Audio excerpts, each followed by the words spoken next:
Habari washonaji, karibuni sana na karibuni tena katika chaneli hii ya ushonaji. Somo letu leo tunaenda kujifunza jinsi ya kukata na kushona blauzi hii ya linda la kuvuta. Ina malinda ya kuvuta hapa kifuani, alafu pia ina mikono ya tarumbeta, lakini pia ina flat collar. Kola yake imelala hivi, sio ya kuchachamaa. Na kuomba usiache comment, kulike, kushare na washonaji wengine ili nao wapate maarifa, lakini pia usiache kusubscribe channel yangu ili uwe wa kwanza kupata video zangu kila nitakapokuwa nina upload. Twende darasani. Kwa kuanza utakuwa na vipisi vyako viwili ambavyo vitakuwa kwenye mkunjo kama hivi.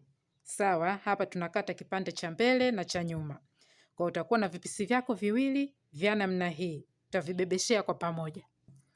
Upana huu wa kipisi chako ukiwa umekikunja namna hii, upana unatakiwa uwe upana wa kipimo chako cha bega. Kipimo chako cha bega kigawe kwa 2, ule upana ndo utakao uweka hapa. Utaongeza na sentimita 1 ama nusu inchi ya kushonea. Urefu unatakiwa uwe urefu wa kipimo chako cha kutoka bega mpaka juu ya nyonyo. Sawa, over bust. Then utanyosha mstari huu wa kukuongoza, huu ndo utakuwa mstari wetu wa bega, mstari wa kuanzia. Baada ya hapo utaingiza kipimo chako cha kutoka bega mpaka juu ya nyonyo. Mimi kipimo changu kipo hapo, lakini utaongezea chini sentimita 1 ama nusu inchi ya kushonea.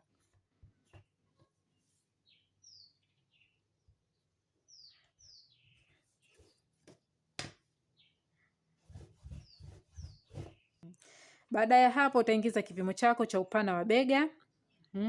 Utaongeza na sentimita 1 ama nusu inchi ya kushonea. Kipimo hicho utakirudia na hapa chini. Alafu utanyosha mstari kama hivi. Alafu utakuja utashuka hapa sentimita 2 na nusu ama inchi 1 kwa ajili ya mlalo wa bega. Utakuja na hapa utapima sentimita 8 ama inchi 3 kwa ajili ya upana wa bega. Alafu upana wa shingo. Alafu utaunganisha kama hivi.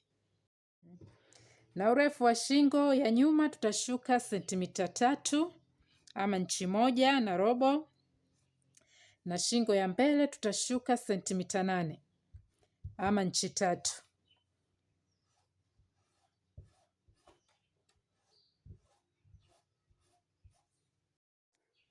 Kutokea hapa kwenye mstari wako huu, utapanda juu sentimita 6 ama inchi 2 na nusu, utaweka alama. Alafu kutokea kwenye alama utaingia ndani sentimita 1 na nusu ama robo 3 inchi, utaweka alama. Alafu utatengeneza curve ya mkono wa mbele.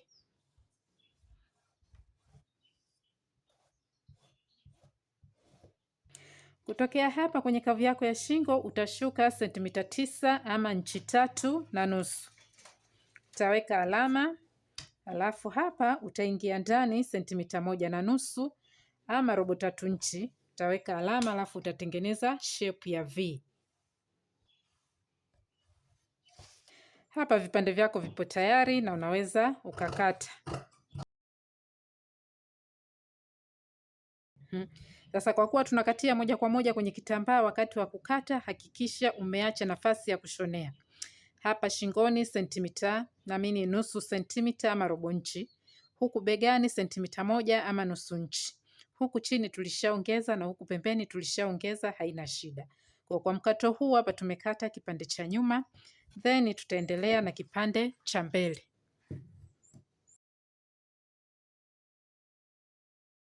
Kwa hapa tuna kipande chetu cha nyuma nimekikatia na lining kama inavyoonekana. Hapa utaenda kukazia tu, utaenda kushona. Hakuna haja ya kugeuzia huku shingoni kwa sababu nguo inaenda kuwa na kola. Kwa hiyo utaenda kufunga tu huku pembeni kama hivi. Na kwa kipande chako cha mbele utaenda kukigeuzia hapa shingoni. Sawa? Utakiweka na lining kama namna hii.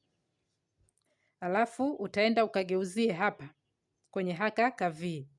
Utaenda utashona namna hiyo, alafu utageuza, uweke mikato, upige na ile top stitch. Ukimaliza utafunga huko pembeni. Kwa hapa nimeshageuzia tayari kwenye hiki kishepu changu cha V, kipande changu cha mbele kitaonekana kama hivi. Na kipande changu cha nyuma nimekikazia tu na lining kama inavyoonekana. Kinachofuata hapa nitaenda kuunganisha. Nitavibebesha vipande vyangu namna hii, nitaenda kuunganisha begani hapo. Nimeshaunganisha bega hapo kama inavyoonekana kwenye vipande vyangu. Baada ya hapo unatakiwa kuwa na vipande viwili ambavyo vipo kwenye mkunjo. Hiki kitakuwa kipande cha nyuma na kingine hiki kitakuwa kipande cha mbele.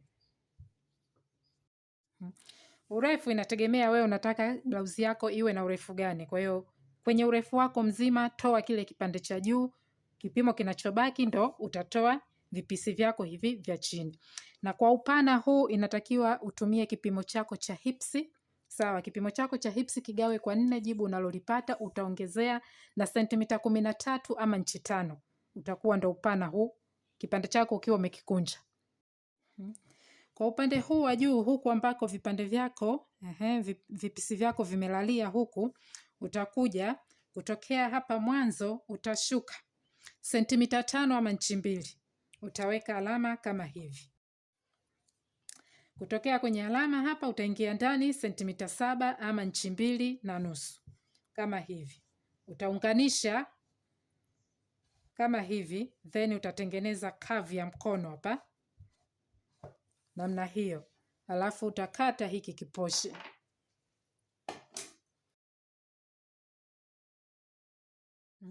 Ukishakata hapo ikawa kiposhe ni cha mkono, utakuwa na vipisi ambavyo juu vinaonekana namna hii. Hapa zoezi linalofuata unaenda kuvuta marinda kwenye hivi vipande vyako vyote viwili upande huu wa juu. Na vipande vyangu hivi vya chini nimeshavuta marinda hapo juu kama inavyoonekana.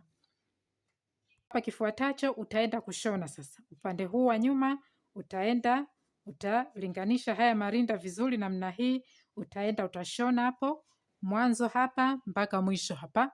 Na kwa kipande cha mbele na chenyewe utaenda utashonea hiki kipisi chake hapa. Kwa hapa nimeshaunganisha tayari vipande vyangu vile vya chini na vya juu kwenye marinda hapo. Nimeunganisha vizuri, lakini baada ya hapo pia nikaunganisha na huku pembeni. Kwa baada ya hapo tunaenda kushona mkono, na mkono wetu utakuwa na vipande viwili, cha juu na cha chini. Kipande cha juu utaamua mwenyewe kinaishia wapi. Kutokea begani mpaka hapo ambapo wewe unataka kiishie. Kipande changu cha chini hiki hapa kipo kwenye mkunjo. Sawa? Hapa kipo kwenye mkunjo. Na tayari nimeshapiga pindo la chini. Huku ni juu, huku ni chini, nimeshatia pindo. Sawa? Huu urefu nimefanya sentimita 19. Sawa? Ama inchi 7.5. Na huu upana nimefanya sentimita 39 ama inchi 15 ikiwa kwenye mkunjo. Unachotakiwa kufanya hapa upande huu wa juu utaenda ukavute marinda. Sawa? Ukishavuta marinda huku juu utashonea kwenye kipande chako sasa hiki cha mkono cha juu. Kwa hapa nimeshashonea tayari kipande changu cha juu na cha chini chenye marinda kama kinavyoonekana. Sawa? Hapa kinachofuata nitakunja mkono wangu namna hii. Halafu nitaenda niweke vipimo vyangu vya pembeni. Sawa, nitatia vipimo vyangu vya pembeni huku nitafunga mkono wangu. Kwa mikono yangu hapa nimeshafunga pembeni huku ipo tayari kabisa, na hapa kinachofuata naenda kuunganishia kwenye nguo yangu kama hivi. Sawa? Kisha maliza kuunganisha mikono, nitaenda nitie na pindo la chini. Kwa hapa nimeshaunganisha mikono tayari, nguo yangu inaonekana kama hivi, na mikono yangu itaonekana kama hivi.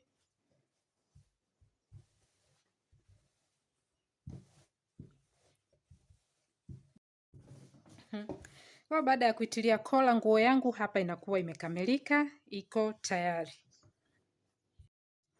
Kwa somo la kola la design hii angalia video iliyopita, nimeshafundisha tayari. Na huu ndo mwisho wa somo letu la leo. Panapo majaliwa tukutane tena wakati mwingine kwa ajili ya video zaidi za ushonaji. Bye bye.